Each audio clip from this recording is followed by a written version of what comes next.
നമസ്കാരം. ബഹുമാനപ്പെട്ട Nair service society general secretary Shri Sukumaran Nair അവർ അടുത്ത കാലത്തായി, മുൻപും അദ്ദേഹം പറഞ്ഞിട്ടുണ്ട്, എന്നാലും അടുത്ത കാലത്തായി വിവാദമാക്കപ്പെട്ടൊരു പ്രസ്താവനയായിരുന്നു ജാതി സംവരണം നിർത്തലാക്കണം. അതിനെ തുടർന്ന് CPM രാഷ്ട്രീയ പാർട്ടിയുടെ പോഷക സംഘടനയായ പട്ടികജാതി ക്ഷേമ സമിതിയുടെ നേതാവ് ശ്രീ സോമനാഥ്, അദ്ദേഹം നായർ സർവീസ് സൊസൈറ്റി പിരിച്ചുവിടാമോ എന്നൊക്കെയുള്ള ചില പരാമർശങ്ങൾ അദ്ദേഹത്തിന്റെ സോഷ്യൽ മീഡിയ വഴി നടത്തിയതായി മാതൃഭൂമി പത്രം റിപ്പോർട്ട് ചെയ്തു. ഞാൻ ആ വിഷയത്തിലേക്ക് മുന്നോട്ട് കടക്കുന്നില്ല. പക്ഷേ ശ്രീ സുകുമാരൻ നായർ അദ്ദേഹം പറഞ്ഞിട്ടുള്ള ജാതി സംവരണം നിർത്തലാക്കണം എന്ന ജാതി സംവരണം എന്ന ആ ഒരു വാക്കിൽ എന്താണ് മനസ്സിലാക്കാൻ കഴിയുന്നത് എന്നതിനെ കുറിച്ചൊരു വ്യക്തതയാണ് ഞാൻ പറയാൻ ഉദ്ദേശിക്കുന്നത്.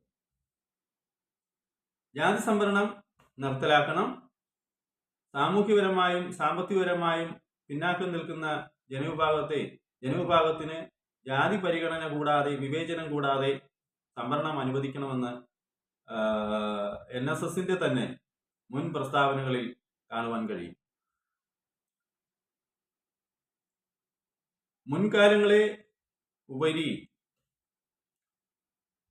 ഞാനീ പറഞ്ഞ അവരുടെ പ്രസ്താവന ഭരണഘടനാ അനുസൃതവും നിയമപരവും സാമൂഹ്യ തുല്യനീതി, അവസര സമത്വം യഥാർത്ഥ പിന്നാക്ക ജനവിഭാഗത്തിന് അനുവദിക്കുന്നതിനും വേണ്ടിയുള്ളതാണെന്ന് പറയാതെ വയ്യ.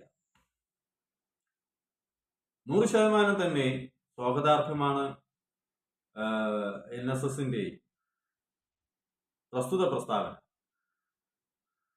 അത്തരത്തിൽ നായർ സർവീസ് സൊസൈറ്റി നടത്തിയിട്ടുള്ള പ്രസ്താവന ജാതി സംവരണം നിർത്തലാക്കണം എന്നതാണ്. അതെന്തുകൊണ്ടാണ് നായർ സർവീസ് സൊസൈറ്റി അല്ലെങ്കിൽ അതിൻ്റെ ഉത്തരവാദിത്തപ്പെട്ട സ്ഥാനത്തിരിക്കുന്നയാൾ എന്തുകൊണ്ടാണ് അത്തരത്തിലുള്ള ഒരു പ്രസ്താവന നടത്തിയത്? വളരെ വ്യക്തമാണ്. കേരളത്തിൽ നടക്കുന്നത് ജാതി സംവരണമാണ്.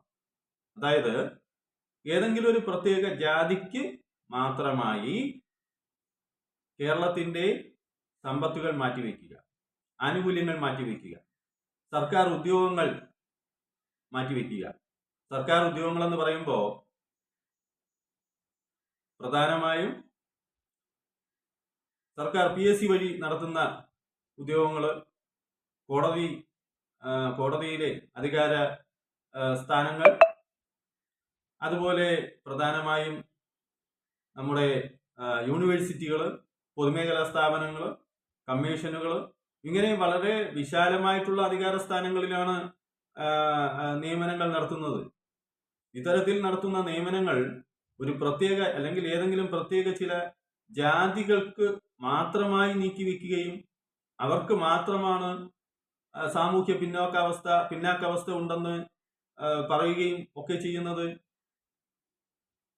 ഭരണഘടനാ ലംഘനമാണ്. സുപ്രീം കോടതിയുടെ 1992 സുപ്രീം കോടതിയുടെ വിധിക്ക് എതിരാണ്.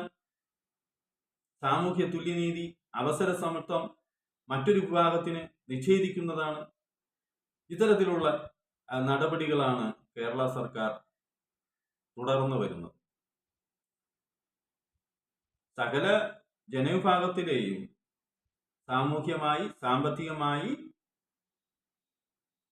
വിദ്യാഭ്യാസപരമായി പിന്നാക്കം നിൽക്കുന്ന ജനങ്ങളെ കണ്ടെത്തുന്നതിന് പകരം ചില പ്രത്യേക ജാതികളിൽപ്പെട്ട ആൾക്കാരെ മാത്രം, അല്ലെങ്കിൽ അവരിലെ ഈ പറഞ്ഞ സാമൂഹ്യവും സാമ്പത്തികവും വിദ്യാഭ്യാസപരവുമായി നിൽക്കുന്ന പിന്നാക്ക ജനങ്ങളെ കണ്ടെത്തുകയോ അല്ലെങ്കിൽ അവർക്കെന്ന പേരിൽ ജാതിക്ക് സംവരണം അനുവദിക്കുകയും ചെയ്യുമ്പോൾ അത് എങ്ങനെയാണ് ഭരണഘടനയിൽ വിശ്വസിക്കുന്ന, നിയമങ്ങളിൽ വിശ്വസിക്കുന്ന, നിയമമനുസരിച്ച് പ്രവർത്തിക്കുന്ന ഒരു പൗരനോ സംഘടനയ്ക്കോ എങ്ങനെയാണത് സമൂഹത്തിന് മുൻപിൽ തുറന്നു പറയാതിരിക്കാൻ കഴിയുക?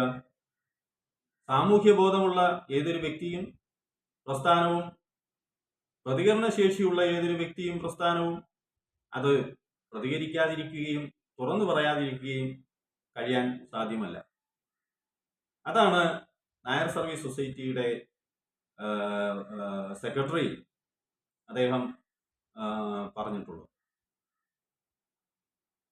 അതിന് ദുർവ്യാഖ്യാനം കൊടുക്കുന്ന, അല്ലെങ്കിൽ സ്വാർത്ഥ ലാഭങ്ങൾക്ക് വേണ്ടിയിട്ട് അതിനെ വികൃതമാക്കി ജനങ്ങൾക്കിടയിൽ ജാതി വികാരം സൃഷ്ടിക്കുന്നതിന് ചില കുബുദ്ധികൾ ആസൂത്രിതമായി ശ്രമിക്കുന്നു എന്നുള്ളതാണ് ഏറെ ദുഃഖകരം. കേരള സമൂഹത്തിൽ ജാതി, മത, വർണ്ണവർഗ, ഭാഷ, ദേശഭേദമന്യേ തന്നെ ഇന്ത്യൻ യൂണിയൻ ആയി ബന്ധപ്പെട്ടും ഒക്കെ നിയമപരമായി തന്നെ മുന്നോട്ട് പോകണമെന്ന് ആഗ്രഹിക്കുന്ന ലക്ഷക്കണക്കിന് വരുന്ന ജനസമൂഹത്തിനെ അന്തഛിദ്രങ്ങൾ ഉണ്ടാക്കുന്നതിന് വേണ്ടി ചിലർ ശ്രമിക്കുന്നതിൻ്റെ ഭാഗമാണ് കാലാഹരണപ്പെട്ട ജാതി വ്യവസ്ഥ ഇന്നും നിലനിൽക്കണം, അല്ലെങ്കിൽ പുനഃസ്ഥാപിക്കണം, നിലനിൽക്കണം എന്നൊക്കെ ചിന്തിക്കുന്ന ചില നടപടികൾ. അത്തരത്തിൽ ജാതി ചിന്തയെ ഇല്ലാതാക്കുന്നതിന് വേണ്ടിയാണ്, അല്ലെങ്കിൽ ജാതി ചിന്ത അവകാശങ്ങൾക്ക് വേണ്ടിയിട്ട് എന്നതിനേക്കാൾ ഉപരി സമൂഹത്തിൽ ജനങ്ങൾക്ക് ബുദ്ധിമുട്ടുണ്ടാക്കുന്ന തരത്തിൽ വിഭാഗീയതകൾ സൃഷ്ടിക്കുന്നതിന് വേണ്ടിയും സ്വാർത്ഥലാഭങ്ങൾക്ക് വേണ്ടിയും അത് ദുരുപയോഗം ചെയ്യുമ്പോൾ അത്തരത്തിൽ പ്രതികരിക്കുന്നത് എങ്ങനെയാണ് തെറ്റായിട്ട് മാറുക? അത്തരത്തിൽ പ്രതികരിച്ച NSSന്റെ നിലപാട് വളരെ അഭിനന്ദനാർഹം തന്നെയാണ്. അത്തരത്തിൽ ദേശസ്നേഹമുള്ള, രാജ്യസ്നേഹമുള്ള, ഭരണഘടനയെ സ്നേഹിക്കുകയും ബഹുമാനിക്കുകയും ചെയ്യുന്ന, നിയമത്തെ അനുസരിക്കുകയും ബഹുമാനിക്കുകയും ചെയ്യുന്ന ഒരു ഇന്ത്യൻ പൗരനും അത്തരത്തിലുള്ള ഒരു പ്രസ്താവനയെ നിഷേധിക്കാൻ കഴിയില്ല, സ്വാഗതം ചെയ്യാൻ മാത്രമേ കഴിയുള്ളൂ. നന്ദി, നമസ്കാരം. രാജേഷ് ആർ നായർ, കഴുനിയിൽ, മാനവ ഐക്യവേദി.